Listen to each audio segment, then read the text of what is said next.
Om. Om.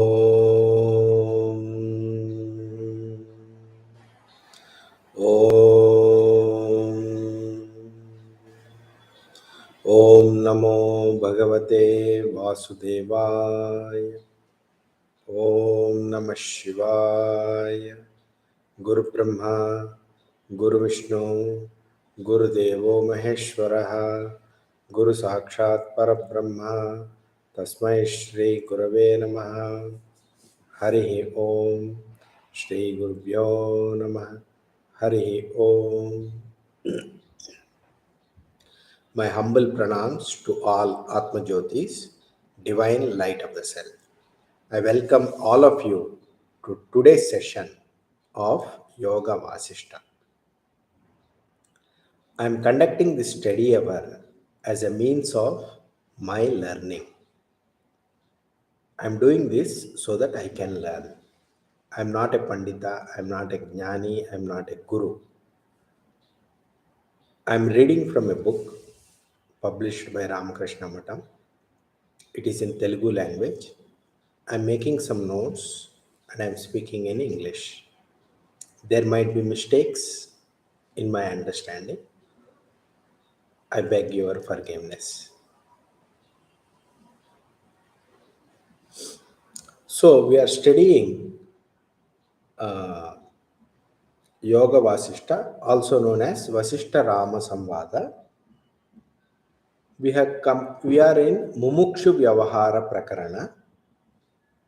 We have completed 24 chapters.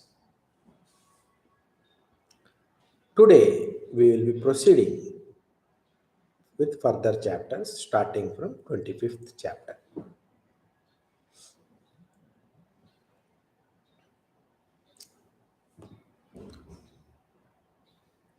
So, Sage Vasishta is speaking to Lord Rama. He is establishing some ground rules about how the teaching is going to be, what are the methodologies he is going to employ, how a student has to understand the examples and not be argumentative. So he's continuing. He's going to tell about few more things about the pramanas. When we take one upamana, an example,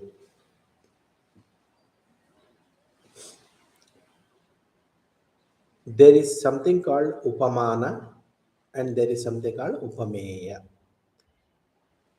Upameya is the subject about which we are quoting this upamana. Upamana is about a upameya. The topic about which we want to quote an example, a simile or something, to convey a message about something. That is upameya. Now, between the upamana and upameya, there are commonality. We have to take the commonality only.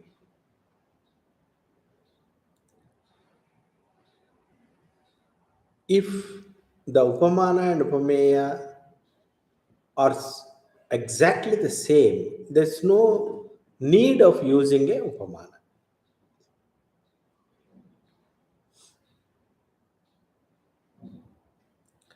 Wherever it is upamana is employed, an example, a simile is employed, example is employed, it is keeping in mind a particular aspect which is common for between upamana and upameya. One amsha common between upamana and upameya. For example, if you say the eyes of the lady are like lotus flower, if this sentence is told to convey the meaning, lotus flower is beautiful, the eyes of the lady is also beautiful. That is how you have to understand the upamana and upameya. But if you take up kutarka, negative logic, and say the eyes of the lady are not floating in the water,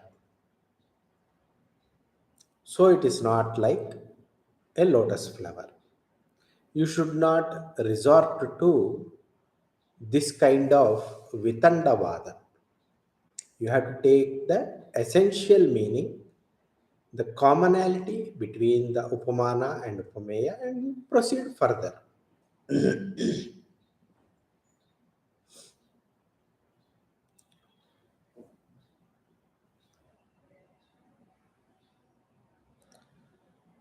To convey the message, the teaching, central teaching of Vedanta and Veda, that Jiva and Brahma, about the Swarupa, essential nature of Jiva and Jivatma and Paramatma, they are one.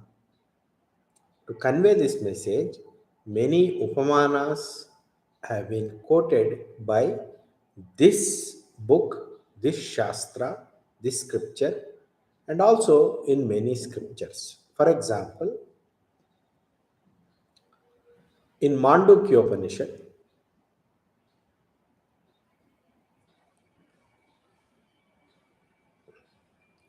the four legs of a frog are thought about as the four states of consciousness: Jagrat Avastha, Swapnavastha, Sushupti Avastha, and underlying these three is the Turiya. So, if you understand those drushtantas properly with the right frame of mind, then in your mind, in your intellect, Brahma Jnana dawns.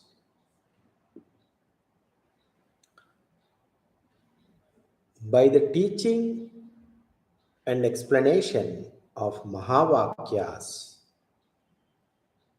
the Atma Tattva is grasped. By the Atma Tattva, that insight in the intellect destroys the ignorance in the intellect. Because of ignorance, a person undergoes many vikaras, many emotional disturbances, because of wrong understanding, wrong identification that I am the body, I am the mind, I am the intellect.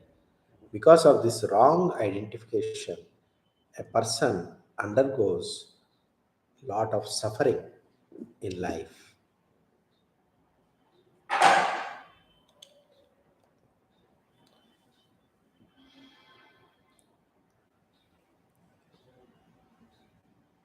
And by understanding the upamanas properly, one will understand what is enlightenment, nirvana. One gets established in nirvana. And this kind of prajna, jnana, is attained by the teaching using the drushtanta examples.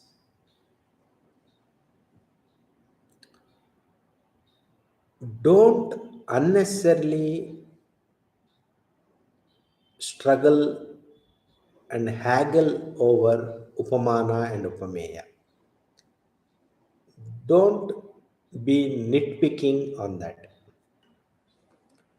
There's nothing you can gain by dissecting the upamana and upameya.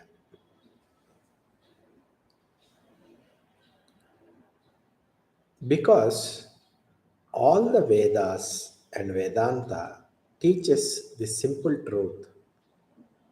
O Jiva, you are Brahman, and there is no world apart from Brahman. World is an appearance in Brahman. This is the central teaching of the entire Vedanta.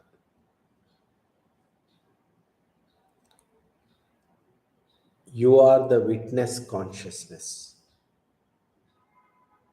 This is the teaching of Vedanta.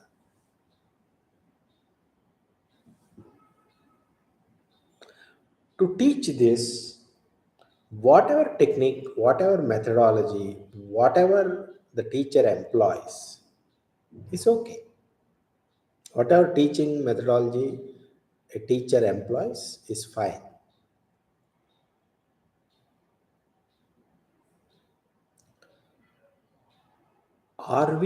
What is important is, did we understand the purport of Tattvamasi, Soham, Aham Brahmasmi, and such Mahavakyas, and apply in our life? That is important. Did we understand, contemplate, and remove our ignorance is important. When the ignorance is removed, the false identification with the body, mind, and intellect is removed, then that is Shanti, peace.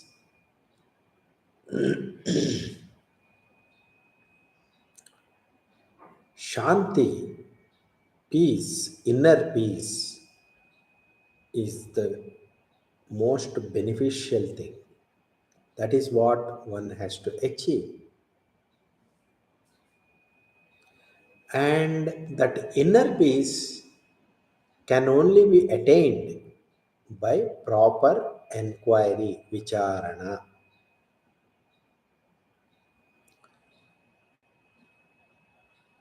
My effort is towards that goal, and all jivas are qualified to listen to this truth.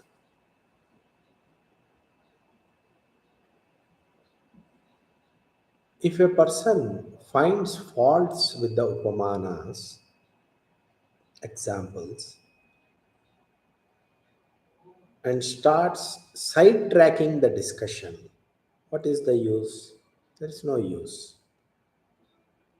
Focus on the central teaching. Understand the point being made by an example. When a cooked food is being served, one should accept it. One should not keep on questioning, where is this rice produced, in which field it was produced, how much water has been given to the plant. All these questions are irrelevant. Therefore, don't harp too much on the example, and don't take the example too far. Upamana and Upameya has a commonality between them. Take the central point. Don't take the example too far. That is not important. With this, chapter number 25 ends. Now we will move on to chapter number 26 about a focused viewpoint, concentrated focused drushti.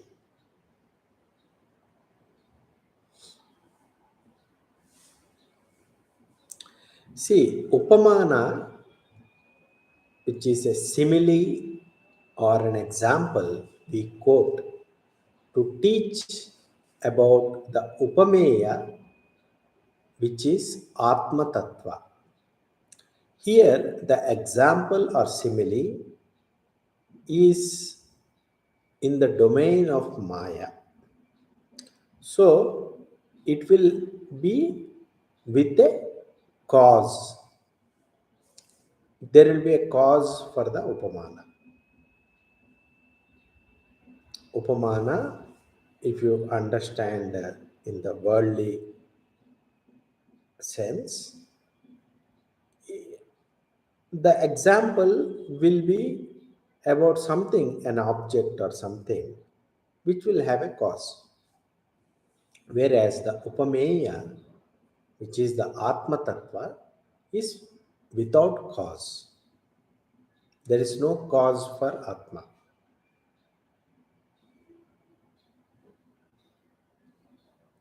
Therefore, there will always be a difference between Upamana and Upameya. They are not exactly match. However, there is some aspect which is common, similar between the Upamana and Upameya. Some small aspect is common. It points to that. It explains that. When a guru employs such examples, it generates an insight in the intellect of the Sishya.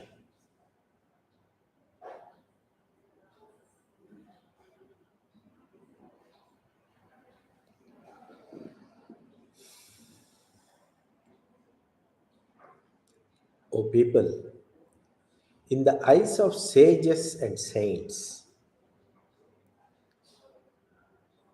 there is no difference between a frog in the well and a person who is interested in the worldly sensory pursuits.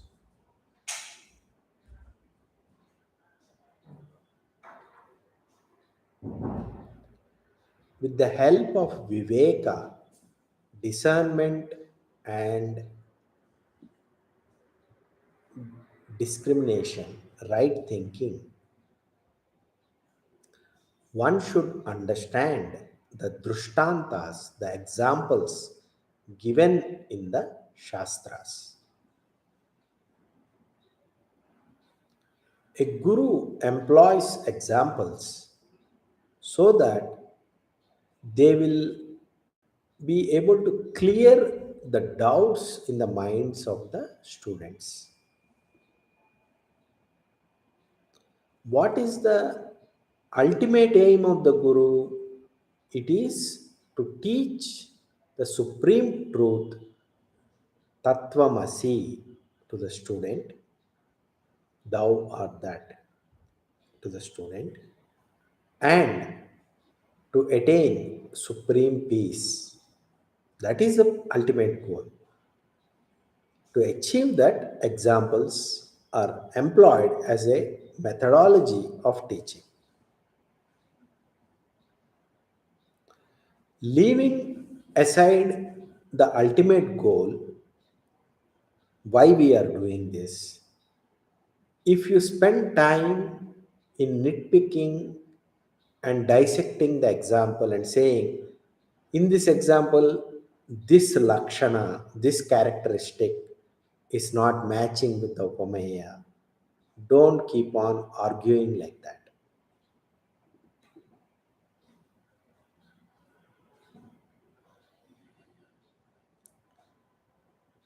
By the grace of God, by the inspiration of God, we are proclaiming your Swaswarupa, your own nature, your essential nature, which will give you supreme peace. The knowledge will give you supreme peace. Be prepared, be ready to understand the deep meaning conveyed by our teaching. Till you attain Atmajnana, you should keep on listening to the discourses, behave well in the society, be kind and compassionate to all, and do service to the sadhus. Be in the satsanga of the sadhus. And also engage in the world, take part in the world, do job, earn money, take care of the family. Also keep working, put effort to attain Atmajnana. Those who spend time in satsanga day by day, gradually, they will be eligible, qualified for attaining the wisdom.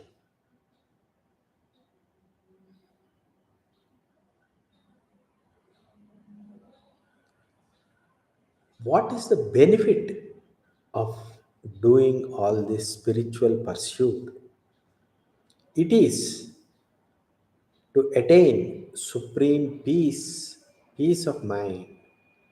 The peace of mind is also known as Turiya.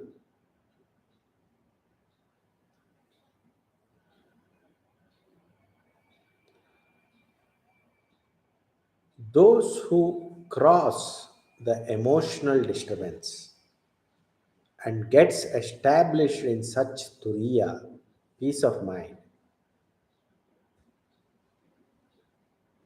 is to be respected by all. May that person be a gruhastha, householder in the midst of the world, or a sannyasi, a recluse, a renunciate.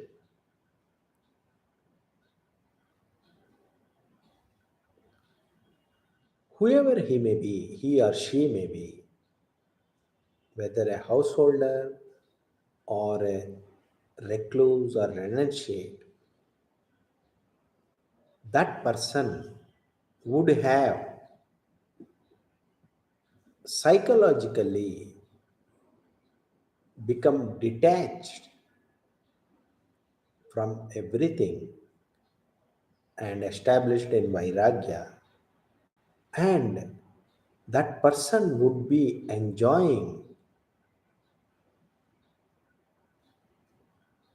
a serene mind, peaceful mind, a calm mind, a blissful mind.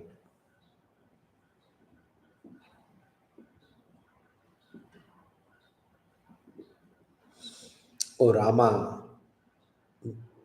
listen carefully and pay attention to the Upamana and Upameya that I am going to tell many Upamana and many Upamanas.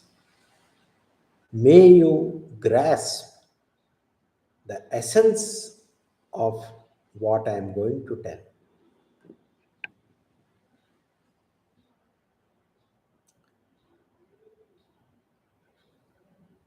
Listening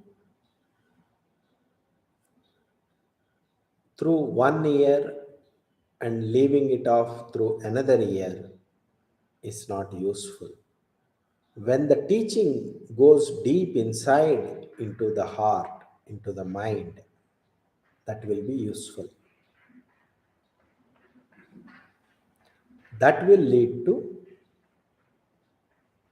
experiencing the truth. Whatever technique we employ towards that is accepted.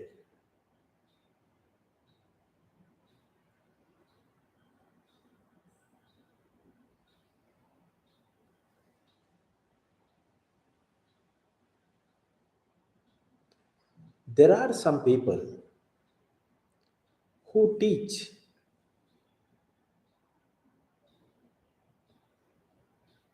that Atma, Jivatma, and Paramatma are one. They do only lip service, but internally they have Bheda Drishti. They have not experiential knowledge. Their internal state is still that is of difference.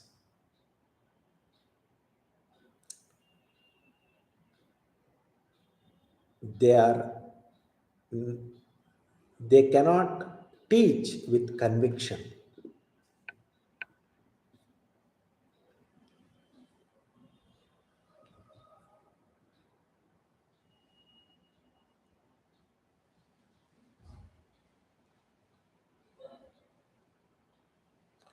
Brahman is there in an insect, in an ant, in all beings, from a smallest ant to the Brahmadeva, the creator. Brahman is all pervasive.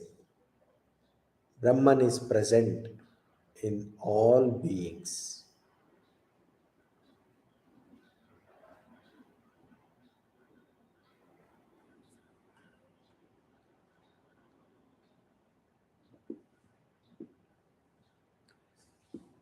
The people who talk about Brahman without conviction, without right understanding,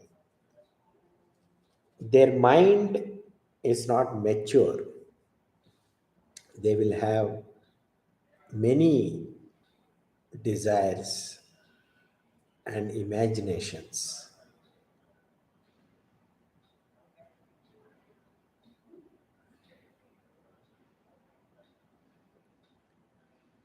They will be misleading the people because their teaching is not backed by their sadhana and experience.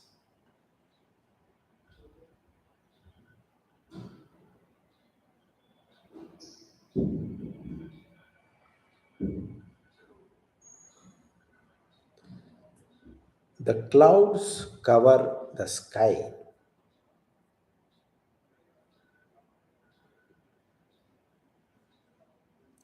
Similarly,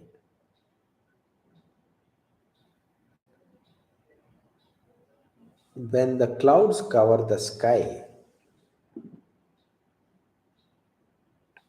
it is there is nothing happens to the sky.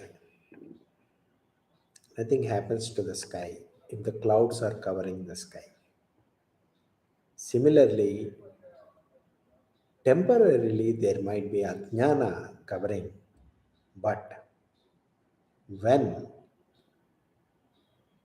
through the vijnana drushti, with the eye of wisdom, one carefully sees, the clouds of ignorance will be dispelled by the light of eye of wisdom, and Brahman shines.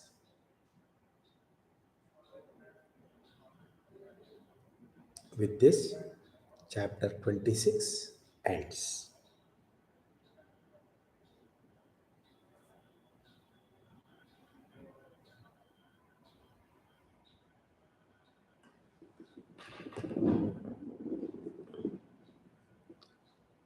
Hari Om Tat Sat, Shri Krishnarpanamastu.